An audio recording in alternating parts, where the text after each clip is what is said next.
राज्यभरात काल 10वीचे निकाल लागले आणि सगळीकडे शुभेच्छांचा अभिनंदनाचा वर्षाव सुरू झालाय. पण याच्यातली एक धक्कादायक वास्तव ते समोर आले, म्हणजेच राज्यभरात तब्बल 94,000 विद्यार्थी मराठी भाषेत नापास झालेत.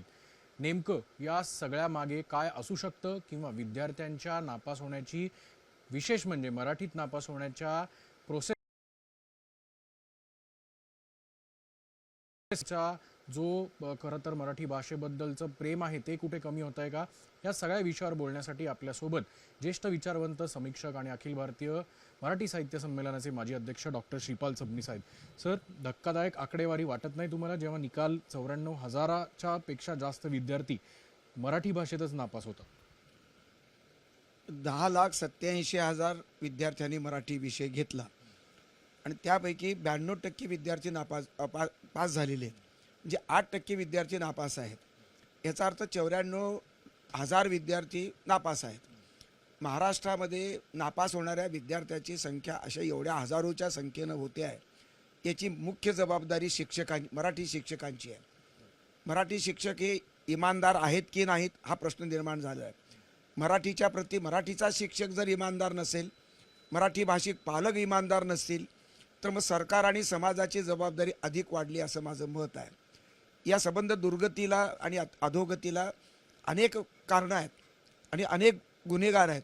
तर मराठी भाषेचे मारेकरी कोण, मराठी भाषेचे गुन्हेगार कोण, या नापास विद्यार्थ्याची जबाबदारी नेमकी कुणावरती, अशा प्रकारचे प्रश्न निर्माण झाले. तर या प्रश्नाचे उत्तरं देणं हे आवश्यक आहे. मित्र, महाराष्ट्रच या संबंध निकालाच्या निमित्तानं नापास झालेला आहे. मराठीमध्ये महाराष्ट्र नापास होणं ही महाराष्ट्राच्या भविष्याच्या दृष्टीनं अत्यंत हानिकारक गोष्ट आहे. भाषेबद्दल ही जी अनास्था सगळीकडे पसरल्याचं आपल्याला पाहायला मिळतंय का?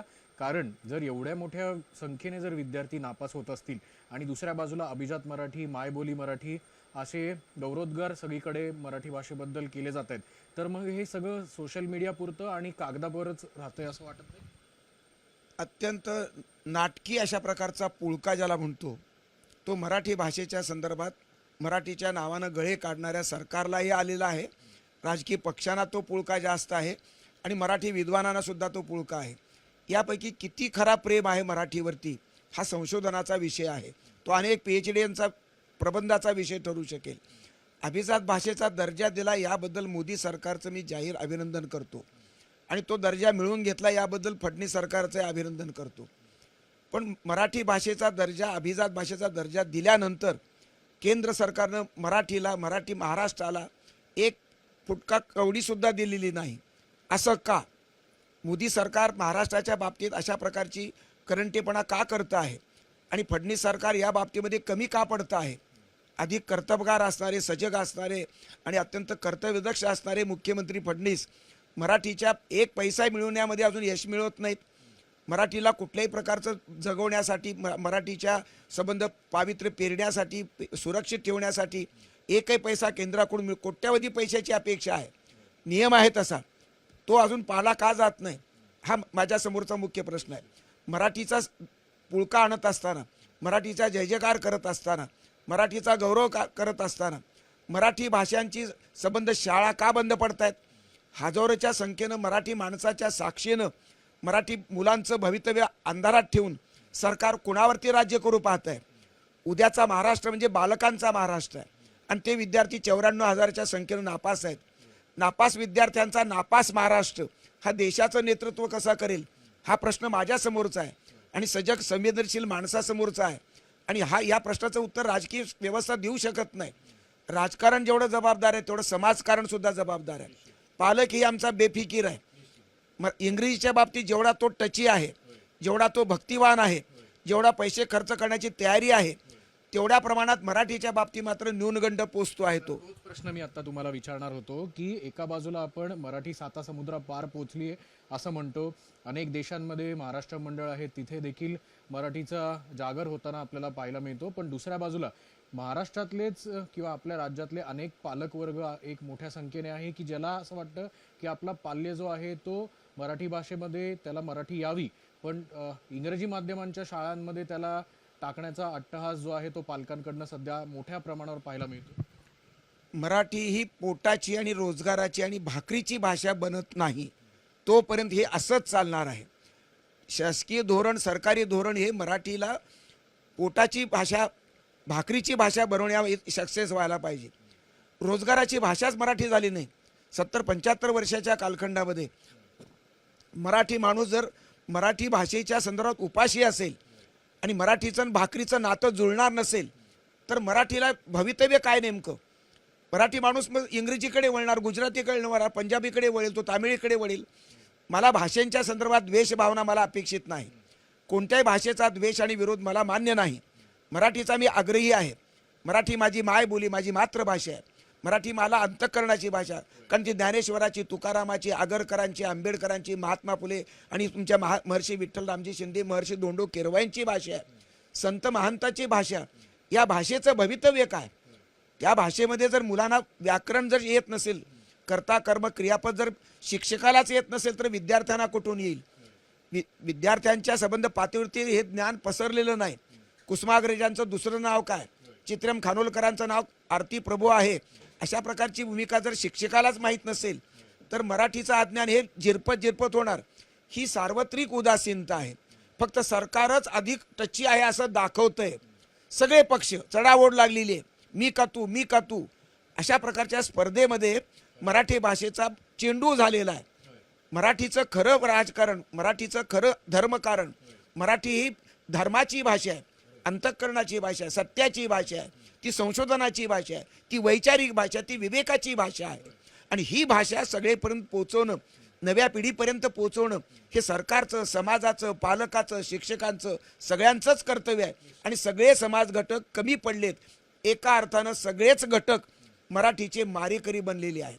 शेवटचे 2 प्रश्न असे आहेत. जेव्हा आपण भाषेबद्दल किंवा मायबोली अशी जेव्हा शब्द उद्गारतो तेव्हा दक्षिणेतले जे राज्य असतील किंवा अगदी पूर्वेतले जे राज्य असतील त्यांना त्यांच्या मायबोलीचं जे प्रेम आहे ते आपण मोठ्या प्रमाणावर पाहिलं. कारण की दक्षिणेत तमिळ असेल किंवा पूर्वेमध्ये आपण त्यांच्या ज्या प्रादेशिक भाषा आहेत त्याच्यावरचं प्रेम जेव्हा बघतो तेव्हा हेच प्रेम महाराष्ट्रातल्या मुलांवर, म्हणजे महाराष्ट्रातले जे विद्यार्थी आहेत, हा विद्यार्थ्यांचा विषय असल्यामुळे विद्यार्थ्यांमध्ये ही रुची किंवा ही विद्यार्थ्यांमध्ये मराठी भाषेमधली जी गोडी आहे ती वाढवण्यासाठी नेमकं सरकारने प्रयत्न करणं अपेक्षित आहे का? जसं तुम्ही म्हणालात की समाजामध्ये जे पालक आहेत, शिक्षक आहेत, त्यांचा सुद्धा हाच प्रयत्न असा.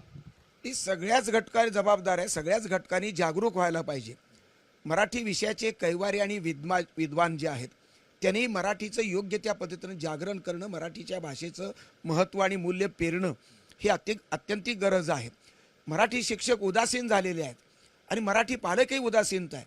मराठी शिकून काय नोकरी मिळणार आहे, कुठं साहेब होणार आहे, अशा प्रकारची न्यूनगंडात्मक आणि अज्ञानात्मक भाषा, ही संबंध उदासीनतेची भाषा पालकामध्ये घुसलेली आहे.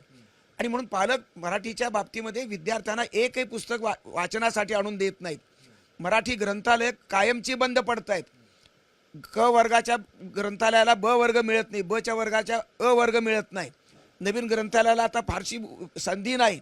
असलेली ग्रंथालय मळ खात पडलेली आहे. तिथे वाचकही जात नाही, तिथे पेपरवाले येत नाहीत आणि त्यांचं अनुदान इतकं तोकडं आहे की भिकारचोट अशा प्रकारच्या पैशामध्ये ते संबंध ग्रंथाच्या सहवासात आयुष्य समर्पित करणारा ग्रंथपाल हा खरा पवित्र माणूस आहे. एखाद्या राजकीय व्यवस्थेच्या पुढाऱ्यापेक्षा हा ग्रंथपाल मला अधिक महत्त्वाचा वाटतो, कारण तो अर्धी भाकरी खाऊन त्या संबंध ग्रंथाचं संरक्षण करतो. अशा ग्रंथालयाला टाळं लावण्याचा प्रकार संबंध मराठीमध्ये सुरू आहे, महाराष्ट्रात सुरू आहे. ही दुर्दैवाची घटना आहे. मराठी शाळा बंद पडतात आणि ग्रंथालय बंद पडतात. आणि मराठीचा पुळका राजकीय पक्षांना काय येतोय? हे धोरण का तुम्ही अंमलात आणत नाही? मराठी शाळा बंद का आणि मराठी ग्रंथालय बंद का? त्याच्यासाठी काय तुम्ही जीवदान देत आहात?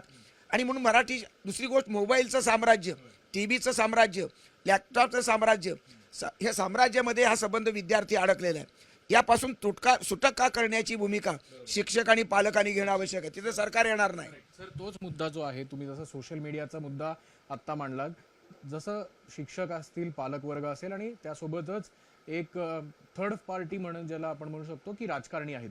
पण शेवटचा प्रश्न असा आहे सर की जेव्हा विद्यार्थी स्वतः मराठी भाषेच्या बद्दल, मराठी भाषा बोलण्यासाठी, मराठी भाषा वाचण्यासाठी किंवा ती आत्मसात करून घेण्यासाठी, ती रुजवण्यासाठी विद्यार्थ्यांचा हा प्रयत्न असावा असं वाटत नाही? असला पाहिजे विद्यार्थी, पण त्याचं वातावरण निर्माण करणं, भोवतालच्या वातावरणावर सगळं अवलंबून आहे.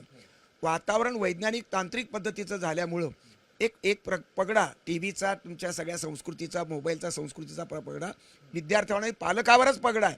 अंथरुणामध्ये रात्री 11 वाजता मध्ये मोबाईल घेऊन जर बसणारे जर पालक झोपणारे असतील तर विद्यार्थ्यांना ते दृश्य दिसणारच आहे. म्हणून तर अनाचार, अत्यंत वाईट प्रवृत्तीचे संबंध बळी विद्यार्थी ठरत आहेत. तामिळ किंवा कन्नडामध्ये किंवा दक्षिणेमध्ये जे भाषेचं प्रेम आहे ते भाषेचं प्रेम मला फार बऱ्यापैकी आहे. त्यांच्या मातृभाषेचं प्रेम असावं, पण इंग्रजीचा त्यांचा विरोधाचा जो मुद्दा आहे तो मला पटत नाही. आपल्या भाषेचं प्रेम व्यक्त करताना दुसऱ्या भाषेचा द्वेष किंवा संघर्ष करणं, विरोध करणं हेही योग्य नाही.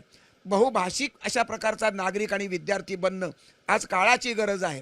कारण जग जवळ आलेलं आहे. सर्व देशाच्या भाषा जेवढ्या जास्त प्रमाणात आपल्याला शिकता येतील असा एक नवीन मुलगा, नवीन नागरिक, भारताचा नागरिक, तो विश्वाचा नागरिक झाला पाहिजे. केवळ मराठीचा नागरिक, महाराष्ट्राचा नागरिक बनून चालणार नाही. विश्वात्मक नागरिकत्व पचवायचं असेल तर बहुभाषिकतेचं ज्ञान वाढलं पाहिजे, कौशल्य वाढलं पाहिजे. ते सरकारी धोरणामधून व्यक्त व्हावं. कुण्या देशाचा द्वेष नको, कुण्या संस्कृतीचा द्वेष नको, कुण्या धर्माचा द्वेष नको. अशा धर्मातीत आणि देशातीत नागरिकत्वाची संकल्पना ही संबंध महाराष्ट्रात आणि देशात रुजणं हे पहिलं काम सरकारनं केलं पाहिजे आणि समाजानं करून घेतलं पाहिजे. या बाबतीमध्ये समाज कमी पडतो, विद्वान कमी पडतात, लेखक कमी पडतात, शिक्षक कमी पडतात. सरकार ही अत्यंत जबाबदार आहे आणि कमी पडतं. याबद्दल सरकारच नापास झालेलं आहे आणि समाजही नापास झाला. ज्या समाजाच्यामध्ये समाज आणि सरकार नापास होतं त्या महाराष्ट्राला भवितेवर फारसं उरत नाही. जे उरलं त्याला चांगलं म्हणता येत नाही, असं माझं मत आहे. धन्यवाद सर. जेवढं परखड आणि जेवढं विश्लेषणात्मक मत डॉक्टर श्रीपाल सबनीस यांनी व्यक्त केलंय तेवढंच काम जे आहे ते राज्यकर्ते तसंच पालकवर्ग असेल किंवा शिक्षक वर्ग असेल यांनी मराठी रुजवण्यासाठी किंबहुना मराठी वाढवण्यासाठी प्रयत्न केले पाहिजेत. मराठी भाषेचा अध्यापन प्रक्रिया जी आहे त्याच्यात कुठले बदल करून, आमूलाग्र बदल करून मराठी जी आहे ती विद्यार्थ्यांमध्ये कशी रुजवता येईल हे देखील तेवढंच पाहणं महत्त्वाचं आहे.